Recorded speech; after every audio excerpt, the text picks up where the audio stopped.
just like, Yeah. I would like to know what her neighbors thought after that, because they were very supportive parents to have just this go on. But yeah, just so many more house shows we can name off. But I guess like the worst one I could think of was the one was it Buffalo, New York? In that That was a wonderful show, though. It was a great show, but it was a mud pit basement. But they invited us to stay. I thought it was Syracuse. It might have been Syracuse. Buffalo? Yeah. Like they invited us to stay at the house, and we're like, yeah, cool. This is great. I always sleep in the van. So I was like, I don't really care where you guys stay. They went inside, and you said, I don't know, you want to describe it, Jonesy? Because I didn't go inside. Yeah. Andy and I were like, everybody's asleep all over the floors. There's nowhere to sleep. Even in the yard, there's people sleeping. They're like, yeah, just go on upstairs. It's no problem. We go up there, and I can only describe it as like a Texas Chainsaw Massacre kill room. It's the very top of this like 3-story house. You can see through the floors as you're walking on them. There's literally a single light bulb swinging in the middle of the room, a mattress on the floor, plates all around it that have like mold and old food on it. And the smell in there was like a few cats had died. And Andy just looked at me and he's like, nope, fuck this. And we left because I didn't know somebody was hiding in the corners. It was awful. And we've slept some truly terrible places. But that one felt dangerous. What's the worst place you've actually slept in? The worst place? Oh, man. Man.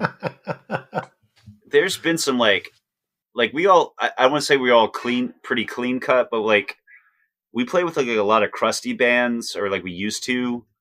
And I think we used to look a little bit dingier, but we would just show up to houses and they're like, we're not really all about like sleeping on the communal couch, like to get lice or anything. But I don't know, man. Like it's just been like run of the mill, like crust houses where you just go in. There's too many dogs here. And I love dogs. Yeah. It's just like, nah. So we'd usually like pile in the van and it'd be super uncomfortable. Or like one of us would like sleep under the van in a parking lot to just have more space and stuff like that. I don't think like sleeping in like a pile of clothes on the floor has ever been like a true problem. It's when you have like the dude that's really creepy and kind of shifty just staring at you all night, not saying a word. That's the most uncomfortable places to sleep. Yeah. We have a very long story, which I'm not going to go into, but I'm pretty sure that he's since skinned somebody alive in Florida. Oh, yeah. The crash pad guy.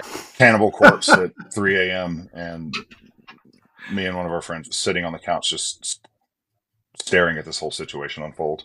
Just blasting. Yeah, Will and I dipped out of that one. No furniture in his house except for the living. It was, anyway. I mean, Florida's Florida, man. Like, you're going to run this stuff. I know Lee and I had a grill out with some cops at a Ron John surf shop parking lot, like at 4 a.m. while they were experiencing this. So we had a great time. Yeah, it was great. It was a great time. Great experience. Great experience with cops all around, So Lee, I want to talk to you about the visuals. Now, it's my understanding that you do all the visuals for the band, the art and stuff. Mm-hmm. For the most part, like album art and stuff like that. Can you talk a little bit about sort of the aesthetics that you've kind of created for the band? Because I do feel like it's distinct from other ska punk bands. I think what really set it off for me was like Green Day's Insomniac. Yeah, because that was by Winston Smith. Mm-hmm.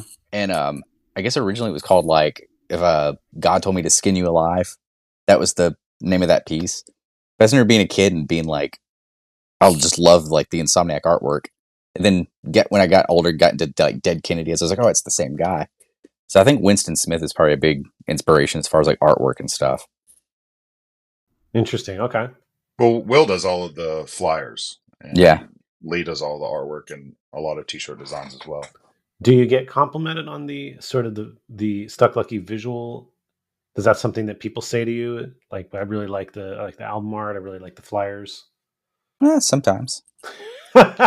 Well, they should, because it's good. Well, we're saying it. Didn't we see one of your pieces in like was it in Wolverine or in a movie or something like that? Yeah, there's also like I think like a Bank of America commercial or something. Oh yeah. Wait, so what and how the Wolverine story? It's hanging on the back.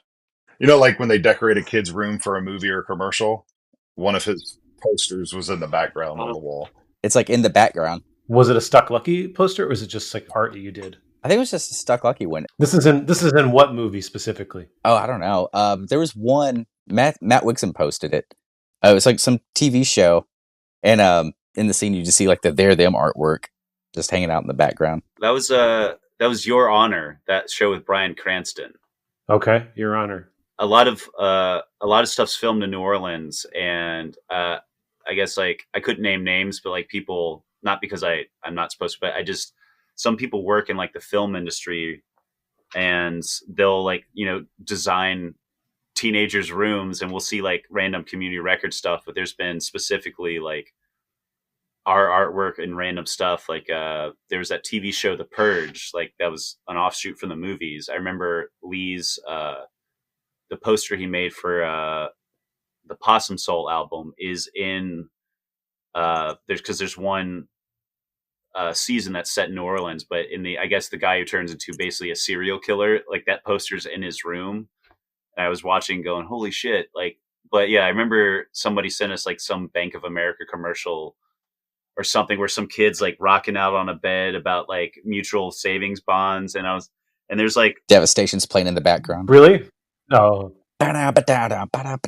If only, I just remember like just seeing like a poster and like having to freeze frame it, but it was just like one of those like blink and you miss it. And I was like, that is one of our flyers. And I was like, we've peaked without, you know, not getting any money for it. Cause I know Fatter Than Albert had one of their songs in a season of Treme during a house party where someone's like walking through to like, Yeah. whatever. And like, I think like Aaron's Runaway Imagination's playing or something. And they got, you know, like they got money for that for being on HBO. That was very strategic on the part of the producers of that show. They had done research on what high school kids were listening to at that time in New Orleans, and they were told Fatter Than Albert and ska in general was the thing. And they weren't wrong, because it was, you know, popular at that time. Oh yeah. And, yeah. We were definitely lucky to surf that wave down to New Orleans and hang out there for a little bit in the kids' pool. Okay, so you got a new record, Counting Curses. This is your first LP in like 8 years, right? At full length. Yeah, full length. I know you had a split on Bad Time, and you had an EP also in between these two. This one though is on SPI Records. Woo! Woo! Tell me about hooking up with Chris Reeves, I believe that's his name, the guy who runs that record label. You believe? Never heard of him. Never. Yeah, I honestly don't know how it came out. We just realized like they started doing press for us, and then I'm getting stuff in the mail from them. That's pretty cool. No, I just hit up Chris about the record because Bad Time wasn't interested in the album. So I was like, I don't know. And I hit up Chris, and he was like, are you kidding me? And I was like, sorry. He's like, no, I really want to release this. And I was like, okay. So yeah, I don't know. It's just, it's been weird finding, I don't know, like help with releases since Community kind of like went the way that it has. Like, you know, Not ska. yeah, like I remember like when we did the album before, the self-titled one, like Greg and D-Ray have always been great, like, and they've been like super DIY, and it's cool to see them like how they grew and kind of expanded. But I remember Greg saying, maybe not verbatim, it's like, man, this I really like this record. He's just like, I have no idea how to market it or anything, because he would pitch it to like magazines and websites that he was getting like Cattywampus and like other bands on, and they would be like, yeah, we'll do like a piece on them, but they were just like, no, we don't want to do Stuck Lucky. And we're like, okay, that's fine. But I don't know, Chris and Michi, who does like all the social media stuff, like we're pretty terrible at social media. Horrible. Between the three of us, we sort of run everything, but I hate doing it. I love talking to people online. Like they'll like message us, and it's been great. But yeah, I just hit up Chris, and since there, he's been wonderful. Oh yeah. Yeah, no shade on anybody, like anybody else we've worked with. Like him and Michi have just been, I could text him about something stupid, and they'll be like, yeah, we'll get on that. I'm like, oh, cool. And like, we've never really had like a PR team or like a label that I want to say like functions as a label. I'm not saying that in like a whatever way. It's just